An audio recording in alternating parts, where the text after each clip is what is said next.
Arvind Rai sir is really your real mentor. He has excellent concept base. He plays many roles during your preparation. Sometimes he be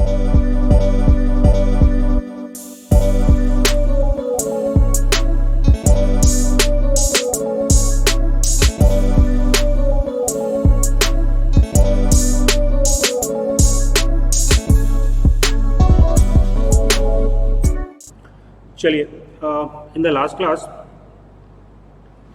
we have discussed that radiation heat transfer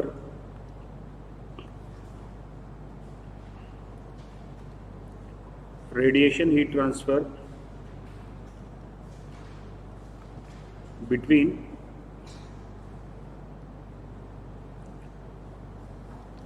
two black bodies. दो black body के बीच में कितना radiation heat transfer होगा ये हमने discuss किया था. कितना होगा हीट ट्रांसफर? A1 F12, हाँ राइट, EB1 माइनस EB2, या मैं इसको लिख सकता हूँ A2 F21 EB1 minus EB2. तो बॉटम लाइन ये है कि अगर मेरे को दो ब्लैक बॉडीज के बीच में रेडिएशन हीट ट्रांसफर निकालना है तो मेरे को एक शेप फैक्टर ही मालूम होने की ज़रूरत है. करेक्ट है? मेरे को दोनों शेप फैक्टर निकालने की ज़रूरत नहीं पड़ेगी. आइदर मेरे को F12 मालूम चल जाए या फिर मेरे को F21 मालूम चल जाए. अब बात आती है कि how to calculate the request. इसका कुछ इलाज हो गया. चलो,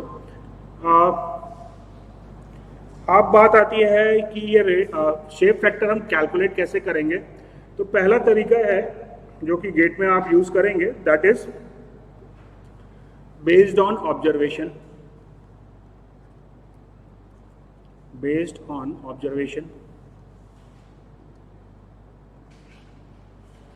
मैक्सिमम क्वेश्चन तो आपके ऑब्जर्वेशन से बन जाने वाले हैं. चलिए, ये एक फ्लैट प्लेट है. इस फ्लैट प्लेट से जो रेडिएशन निकलेगा उसका कितना पोर्शन वापस वन पे आएगा. वन एक फ्लैट प्लेट है, इससे जो रेडिएशन निकल रहा है उसका कितना फ्रैक्शन वापस वन पे आएगा.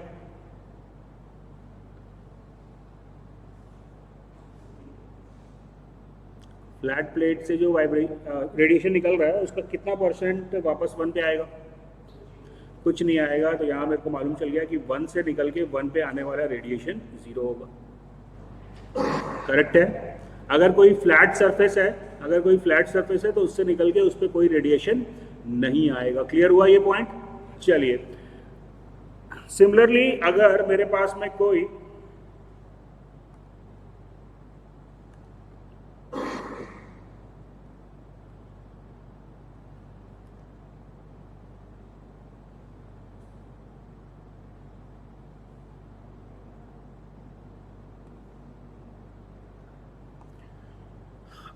से हमारे पास में कोई कॉन्वेक्स सरफेस है वन. सर सिलेंडर है. अगर ये सिलेंडर के मैं आउटर सरफेस को कंसीडर करूं, अगर इसके आउटर सरफेस से रेडिएशन हो रहा है तो वन से निकलकर कितना रेडिएशन वापस वन पे आएगा. अगर कॉन्वेक्स सरफेस है, फ्लैट सरफेस है या कॉन्वेक्स सरफेस है तो मेरे को मिल जाएगा F11 इक्वल टू 0.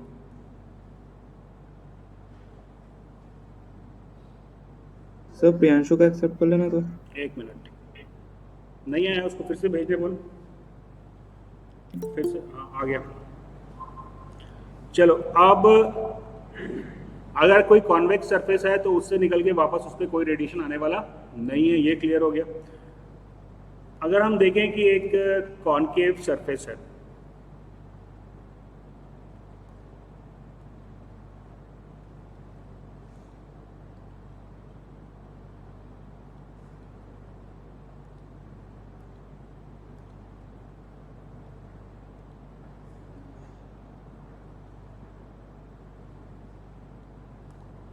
ये एक कॉनकेव सरफेस है, इससे वन से निकलकर अभी वन पे कितना रेडिएशन आएगा. अगर चलो इसको मैं एक 100% 100% यहाँ पे आएगा, लेकिन 100% हमेशा होगा ये जरूरी नहीं है। दूसरा सरफेस ले लेते हैं हम लोग एक। ये रेडिएशन यहाँ से निकल रहा है, राइट। तो ये सरफेस है, यहाँ पे 1 से निकल के 1 पे रेडिएशन वापस आएगा नहीं आएगा?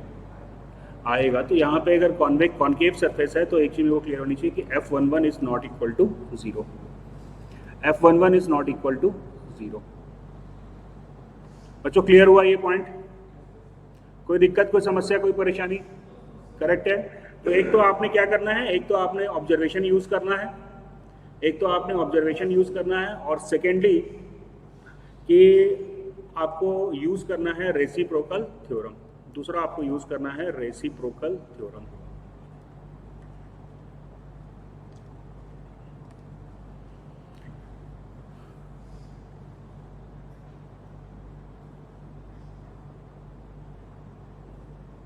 क्लियर? रेसिप्रोकल थ्योरम हो गया, हम जानते हैं A1 F12 is equals to A2 F21। ठीक है। क्या क्या चीजें करोगे? पहला ऑब्जर्वेशन से ही आप निकाल लो, तो कोई कैलकुलेशन करने की जरूरत नहीं है। Then you have to use the, अगर जरूरत पड़े तो रेसिप्रोकल थ्योरम का इस्तेमाल करिए, और फिर जरूरत पड़े तो मेरे को यूज करना पड़ेगा closed enclosure.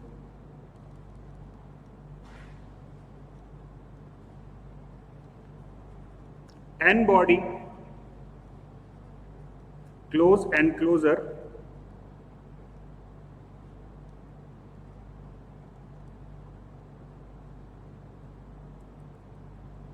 N body, close and closer means radiation heat transfer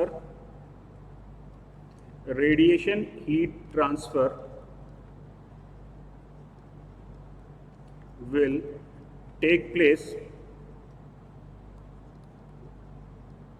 between N bodies.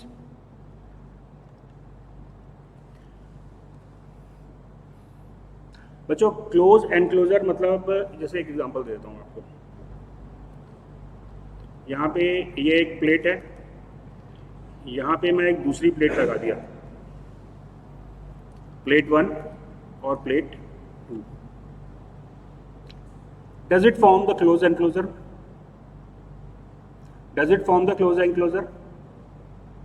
Close enclosure का मतलब जो भी हीट ट्रांसफर हो रहा है वो बस 1 और 2 के बीच में होना चाहिए। ऐसा हो रहा है? नहीं। यहाँ पे अगर आप देखो तो ये रेडिएशन यहाँ से बाहर जा रहा है, तो 1 और 2 के अलावा भी कहीं रेडिएशन जा रहा है।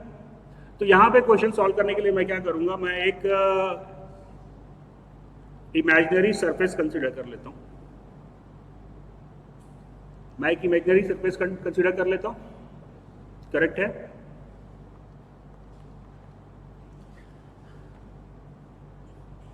अब ये क्लोज एंड क्लोजर बन गया? नहीं, अभी नहीं बना है। अभी कहाँ बना है? अभी ये भैया इसका परपेंडिकुलर डायरेक्शन में तो रेडिएशन बाहर जाएगा ना। करेक्ट है। ये क्लोज एंड क्लोजर तब होगा अगर ये प्लेट जो है इनकी लेंथ इनफाइनाइट हो।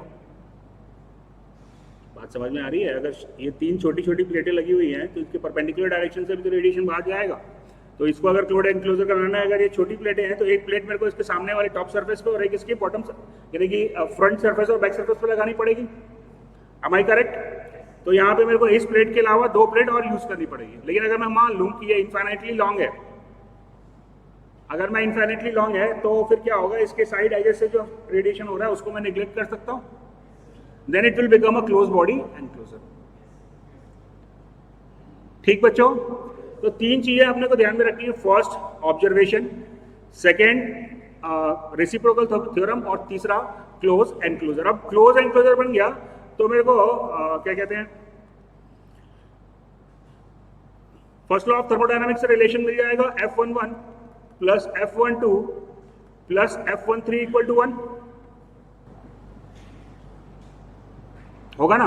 1 से जो निकलेगा थर्ड जो है वो इमेजिनरी सरफेस है। ये मैंने क्यों लगाया, ताकि मैं इसको क्लोज एंड क्लोजर मान लूं, और मैं मान रहा हूं कि ये इनफाइनाइटली लॉन्ग है। तो तो यहां से मेरे को एडिशनल रिलेशन मिल जा रही है F11 plus F12 plus F13 equal to 1। Observation से मैं कह सकता हूं कि F11 वुड बी 0। सिमिलरली मैं सेकंड इक्वेशन ऑब्टेन कर सकता हूं F21 plus F22 plus F23 equal to 1। 2 से निकल के 1 पे जाने वाला, 2 से निकल के 2 पे आने वाला और 2 से निकल के 3 पे जाने वाला, रेडिएशन का सम 1 होगा। Am I correct? कोई दिक्कत, कोई समस्या, कोई परेशानी? सिमिलरली तीसरी बॉडी है तो तीसरा रिलेशन में मिल जाएगा 31 प्लस 32 प्लस 33 इक्वल टू 1। हाँ, क्लोज एनक्लोजर है इसीलिए ऐसा होगा। क्लियर है बच्चों? तो सबसे पहले मेरे को ऑब्जर्वेशन यूज करना है, मेरे को रेसिप्रोकल थ्योरम यूज करना है, 3 चीजों का इस्तेमाल करना पड़ेगा और तीसरा मेरे को क्लोज एनक्लोजर बनाना पड़ेगा। क्लोज एनक्लोजर बनने से मेरे को ये फर्स्ट लॉ ऑफ थर्मोडायनामिक्स से रिलेशन मिल जा रही है। क्लियर हुआ ये? चलिए जी, तो अब कुछ फटाफट क्वेश्चन सॉल्व कर लेते हैं।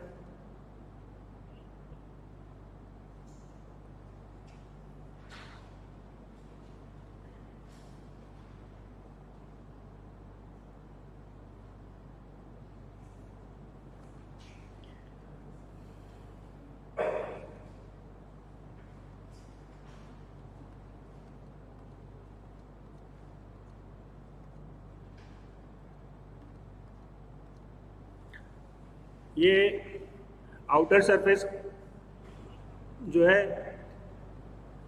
इसको आउटर सरफेस पे हमने इंसुलेट किया और ये वाले सिलेंडर को हमने इनर सरफेस पे इंसुलेट किया है।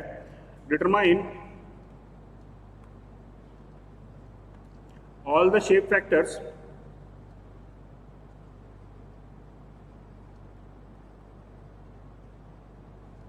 when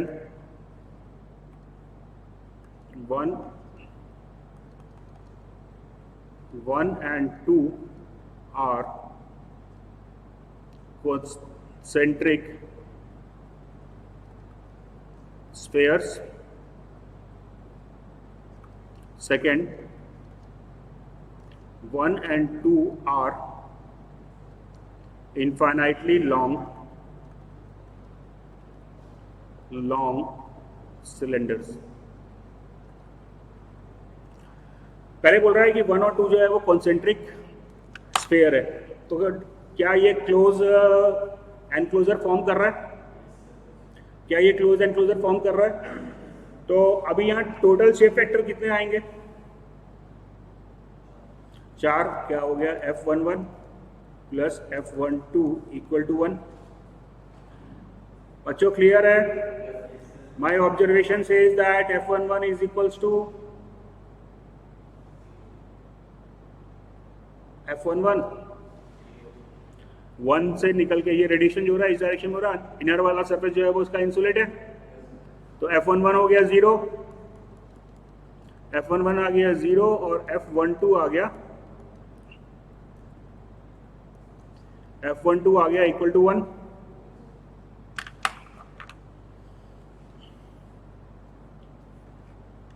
कोई दिक्कत, कोई समस्या, कोई परेशानी?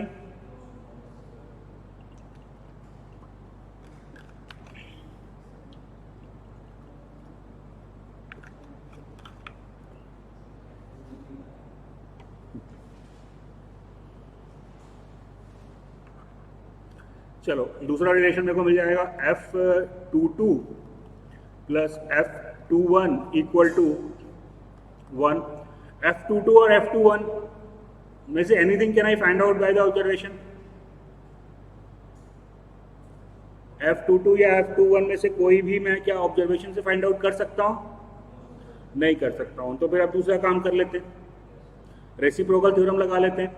रेसिप्रोकल थ्योरम से क्या मिल जाएगा मेरे को? F21 मिल जाएगा मेरे को, तो F21 equal to F12 into A1 by A2।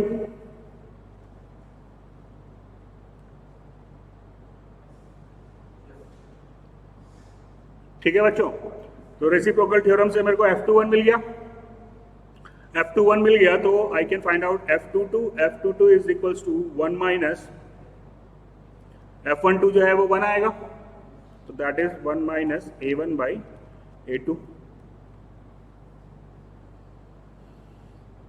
ये क्वेश्चन है ना सिंपल? सिंपल है कि नहीं है? सिंपल है कि नहीं है? ये 3 से 4 बार ये क्वेश्चन सेम आ चुका है. चलिए अब अगर मान लो ये कॉन्सेंट्रिक स्फीयर है तो F21 की वैल्यू मेरे को क्या मिल जाएगी? For concentric sphere F21 would be R1 by R2 whole square. Correct है? ठीक है ना?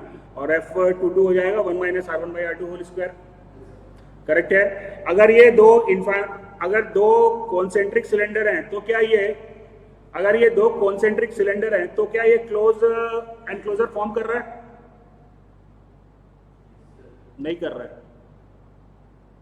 अगर दो कॉन्सेंट्रिक सिलेंडर है तो ये क्लोज एनक्लोजर फॉर्म नहीं कर रहा है, प्रोवाइडेड कि उसकी लेंथ इनफाइनाइटली लॉन्ग हो. बात समझ में आ रही है? अगर ये इनफाइनाइटली लॉन्ग नहीं है, शॉर्ट सिलेंडर्स हैं, तो इसके ये जो सरफेस आपको दिख रहा है यहाँ से रेडिएशन बाहर जाएगा, so it will not form a close enclosure. Clear हुआ बच्चों ये पॉइंट? लेकिन यहाँ पे मेरे को बोला है कि इनफाइनाइटली लॉन्ग है, तो इसका मतलब ये क्लोज एनक्लोजर फॉर्म करेगा. क्लोज एनक्लोजर फॉर्म करेगा तो सेम रिलेशन मेरे को मिल जाएगा. F11 plus F12 equal to 1, and again F11 would be 0 and F12 would be 1. ठीक बात है? फिर मेरे को मिल जाएगा F21 is equals to A1 by A2. तो F21 मेरे को मिल गया. क्या होगा? F21 अगर इनफाइनाइटली लॉन्ग सिलेंडर है तो F21 की वैल्यू क्या आएगी? R1 by R2. F22 जो है वो 1 माइनस R1 by R2 हो जाएगा.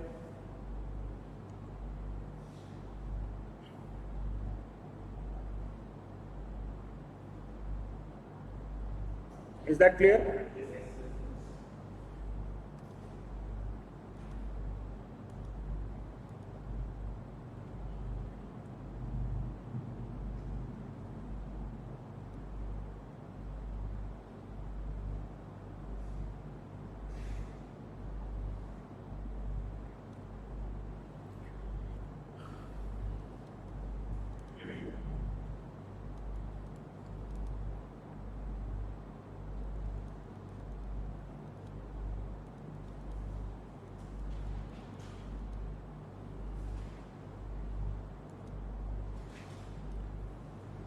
Calculate F12 and F21. Width जो है उसको आप इनफाइनाइटली लॉन्ग ले सकते हो.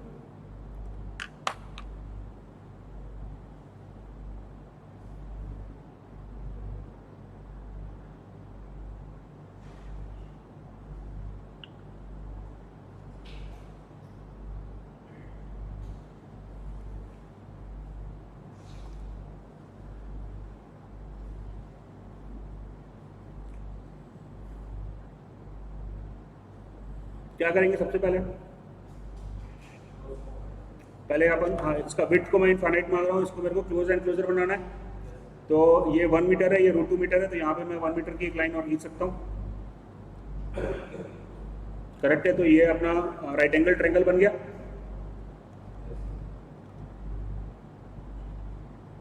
Is that clear? इसको मैं ले लेता हूँ अभी 3. तो मेरे पास में मेरे को F11 plus F12 plus F13 equals to 1. Is that clear बच्चों? तो यहाँ पे F11 जो है वो 0 हो गया, तो मेरे को मिल गया F12 plus F13 equal to 1.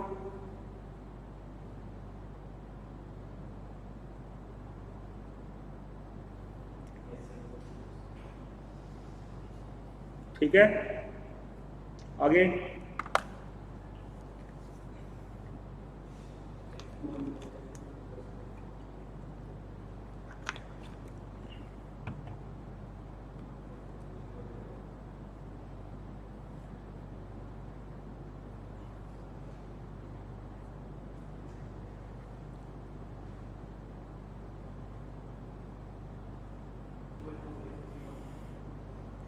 F value पूछ रहा हूँ बेटा मैं, वो तो रेसिप्रोकल थ्योरम आप अप्लाई कर रहे हो। ऑब्जर्वेशन कहाँ है उसमें, ऑब्जर्वेशन कहाँ है?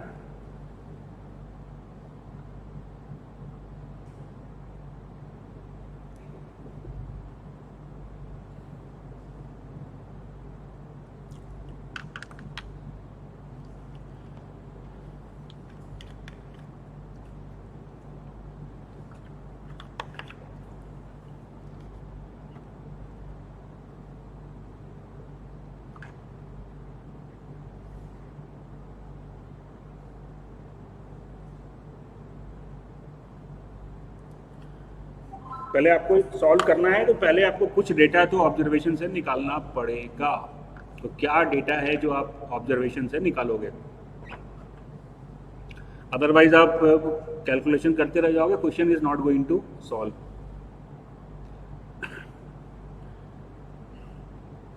देखिए क्या लग रहा है ऑब्जर्वेशन, क्या ऑब्जर्वेशन से आपको मालूम चल सकता है?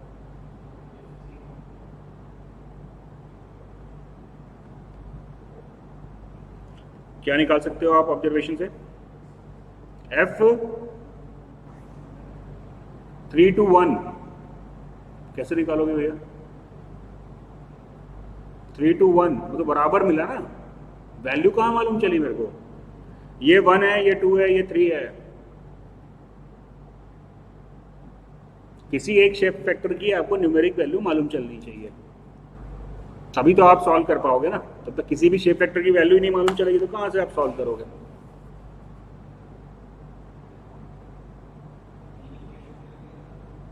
निकालो, सॉल्व करो 3 इक्वेशन को, वो वापस घूमती रहेंगी इक्वेशंस,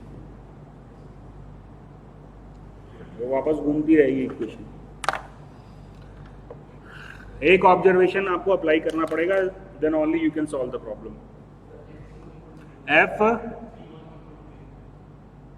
एफ 3 1 इक्वल टू 0 ये कहां से ले आया भाई? एफ 3 1 इक्वल टू 0 ये कहां से आ गया? F 2 1 plus F 2 2 plus F 2 3 equal to 1। F 2 2 हो गया 0, 2 1 और 2 3। क्या कुछ ऑब्जर्वेशन लग रहा है यहाँ पे? 2 1 2 3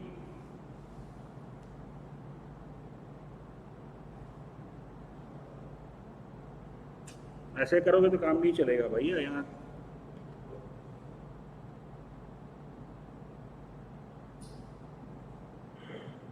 नहीं लग रहा है? हाँ इक्वल हो गया यार, सिंपल सी बात है। This angle is 45 degree and this angle is 45 degree. तो ये 2 जैसे 1 को व्यू कर रहा है वैसे ही 2 जैसे 1 को व्यू कर रहा है 2 वैसे ही 3 को व्यू कर रहा है। करेक्ट है? तो यहाँ से मेरे को मालूम चल गया F 2 1 is equals to F 2 3 and that is equals to 1/2।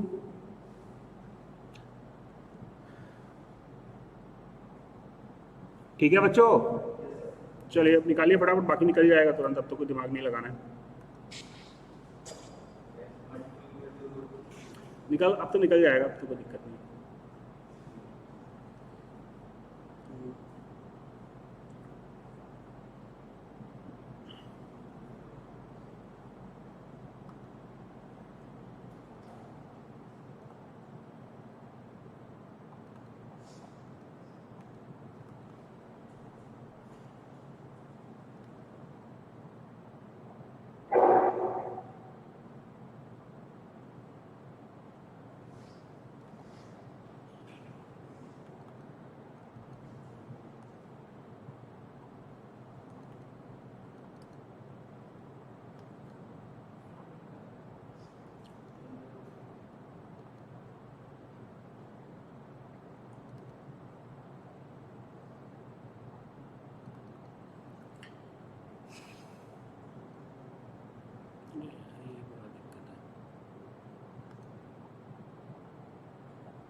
चलिए, a circular ice sink 25 centimeter in diameter is enclosed by a hemisphere dome 35 centimeter in diameter. If the ice and dome surface may be approximated as black body at 0 degree centigrade and 15 degree centigrade, determine the radiative heat transfer between ice and dome.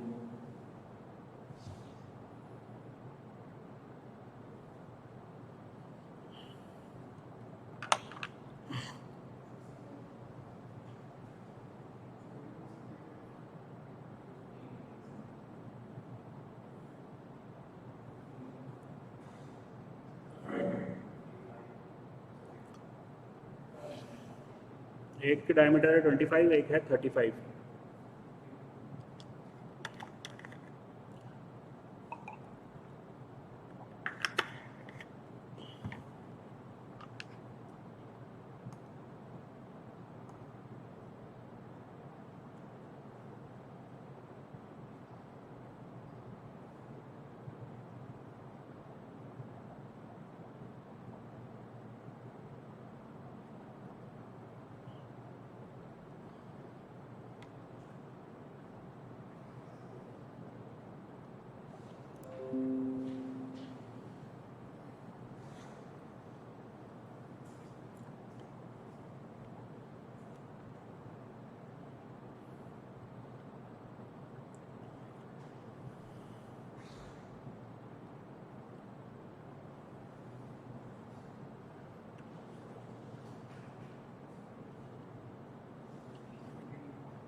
What is the value of sigma?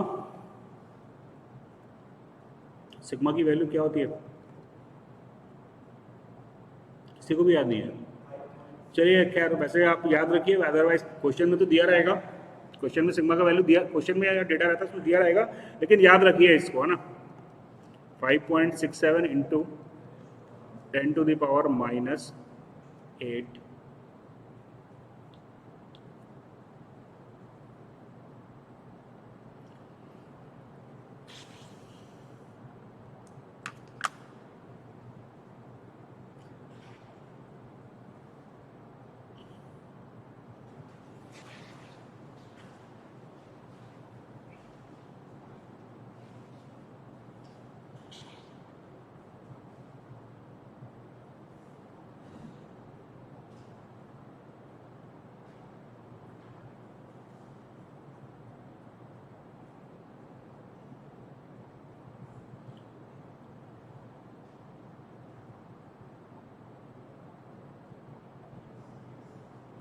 निकल गया.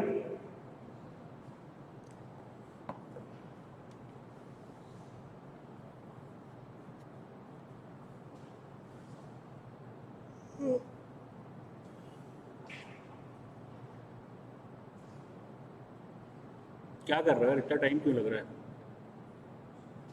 क्या calculate कर रहे हो? हाँ, आ गया answer? ठीक है.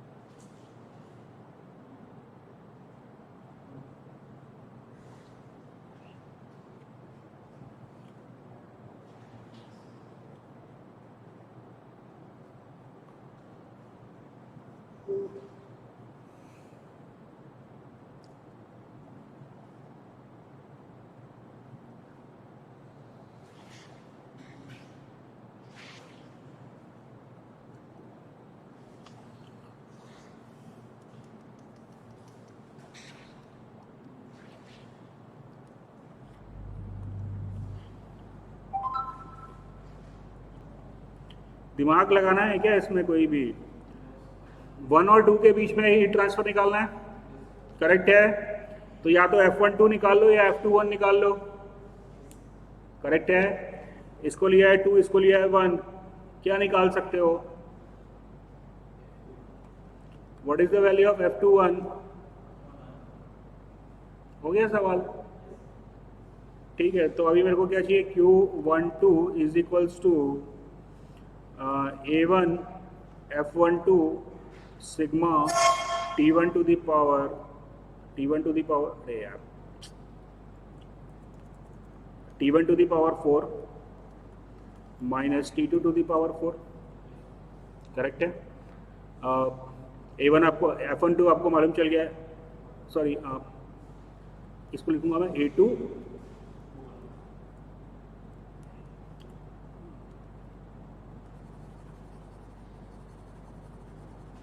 that is A2 F21 sigma T1 to the power T1 to the power 4 minus T2 to the power 4 और F21 मेरे को मालूम है 1 है और A जो है वो पाई बाई 4 डी स्क्वायर हो जा रहा है। करेक्ट है? तो सीधा सीधा एक लाइन का सवाल है। क्लियर है बच्चों? तो बस आप जब भी क्वेश्चन हीट ट्रांसफर निकालना होता है, फर्स्ट ऑफ ऑल आपको ये देखो कि कौन सा वाला शेप फैक्टर में को आराम से मिल जा रहा है। करेक्ट है? क्लियर हुआ ये point?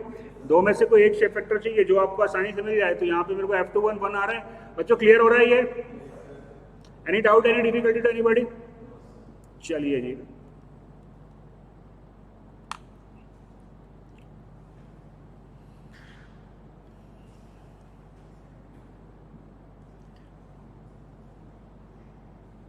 an electrical furnace may be assumed as a cylinder of 10 centimeter diameter and 20 centimeter length.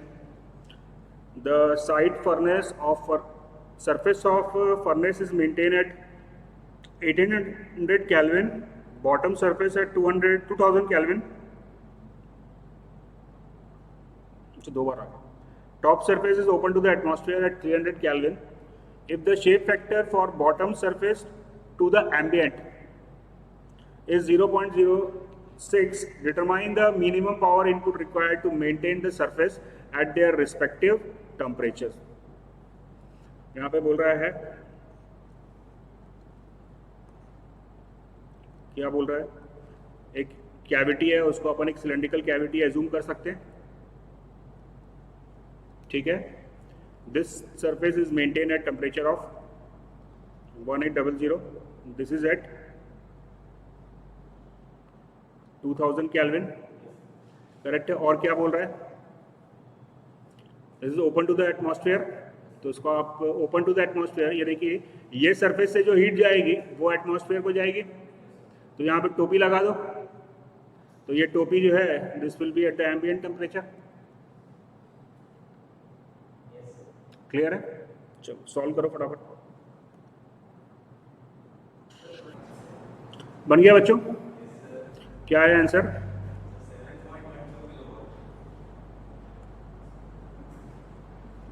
Seven point नहीं भैया, गलत गलत है, गलत है, गलत है। ज्यादा दिमाग लगा दियो लगता है भैया। देखो ये मेरा 2000 केल्विन पे है। से this is 1, this is 2 and this surface is 3। 2 minute का सवाल है, आपने दिमाग ज़्यादा लगा दिया इसलिए गलत किया है। अब ये बताओ कि कितना हीट मेरे को मेंटेन करने के लिए चाहिए। ये टेम्परेचर मेरे को मेंटेन करना है 1800, ये टेम्परेचर मेरे को मेंटेन करना है 2000। करेक्ट है? तो ये टेम्परेचर को मेंटेन करने के लिए कितना हीट मेरे को देना पड़ेगा?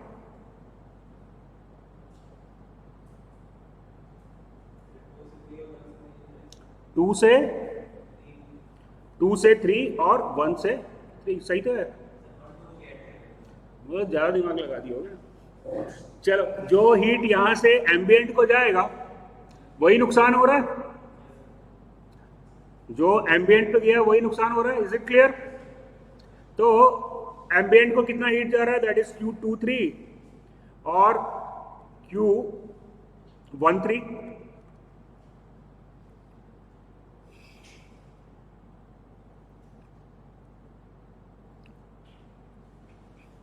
ठीक है बच्चों?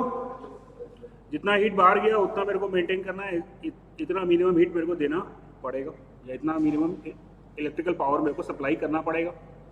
क्लियर हुआ ये?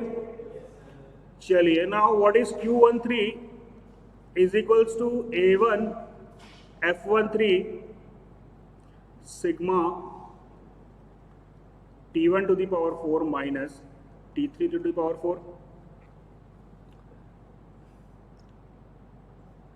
क्लियर है बच्चों ये?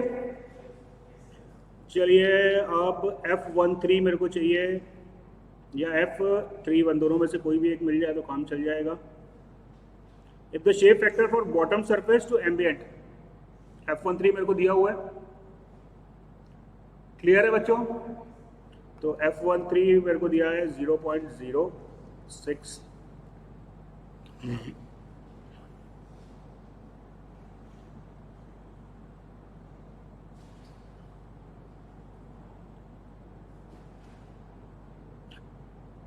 ठीक है बच्चों, कोई दिक्कत, कोई समस्या? कितना आया Q13? 4390 वॉट में आ रहा है। 4390 वॉट, करेक्ट है। Then I have to calculate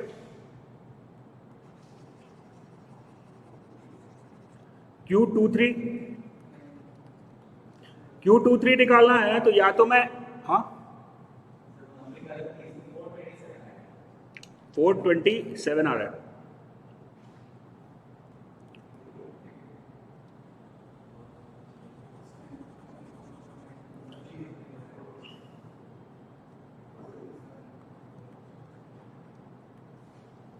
ठीक है, अब मेरे को निकालना है, ये मैंने निकाल लिया Q13। अब मेरे को निकालना है 23, है ना। अब 23 निकालना है तो या तो मैं F23 कैलकुलेट करूं या F32 कैलकुलेट करूं। कौन सा मेरे लिए आसान है कैलकुलेट करना? 23 या 32, दोनों में से कोई एक निकाल लो, काम बन जाएगा। क्या आसान होगा? F31 plus F32 plus F33 equal to 1। अभी 33 जो है वो 0 हो गया। Do I know F31?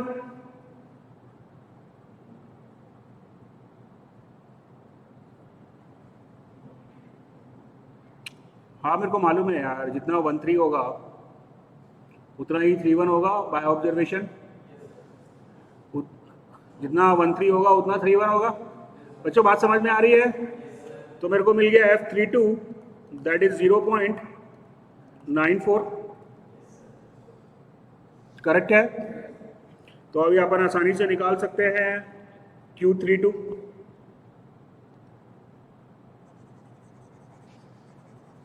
That will become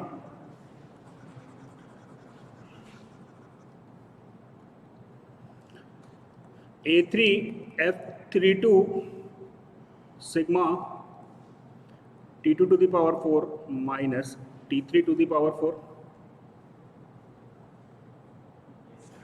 clear है बच्चों? Any doubt, any difficulty? कितना है आंसर? 43, सॉरी 49 क्यों नहीं दिनों वाला, 427 तो पहले आया था ना। 4390 आया, तो टोटल अपना निकल गया 4390, और पहले अपन निकाले थे 427। Is it clear? तो कितना हो गया टोटल? 4817 वॉट जो है वो अपने को एनर्जी, हाँ ठीक है, एग्जैक्टली 4817 वॉट ही आ रहा है आंसर। क्लियर हुआ बेटा ये? Any doubt, any difficulty? बस एक चीज़ ध्यान रखो कि जब भी आप रेडिएशन हीट ट्रांसफर निकाल रहे हो तो क्वेश्चन को पेन उठाने से पहले आप ये देख लो कि कौन सी शेप फैक्टर में अपने को कम मेहनत करना है, 1-2 निकालने में या 2-1 निकालने में। और उसको अगर ध्यान रख के आप क्वेश्चन सॉल्व करोगे तो विद इन सेकंड आप क्वेश्चन को सॉल्व कर सकते हो। ये जो क्वेश्चन मैं भी आपको दिया हूँ, ये 20 नंबर का क्वेश्चन था ESC का, और अगर आप सही कॉन्सेप्ट अप्लाई करते हो तो 5 मिनट के अंदर अंदर, 5 मिनट भी नहीं लगेगा, 2 से 3 मिनट के अंदर अंदर you can solve the problem, right. ठीक है बच्चों, क्लियर हुआ ये कॉन्सेप्ट? चलिए ठीक है, फिर कल जो अपनी क्लास है वो 3 बजे से रहेगी, है ना। चलिए ठीक है, फिर कल डिस्कस करते हैं।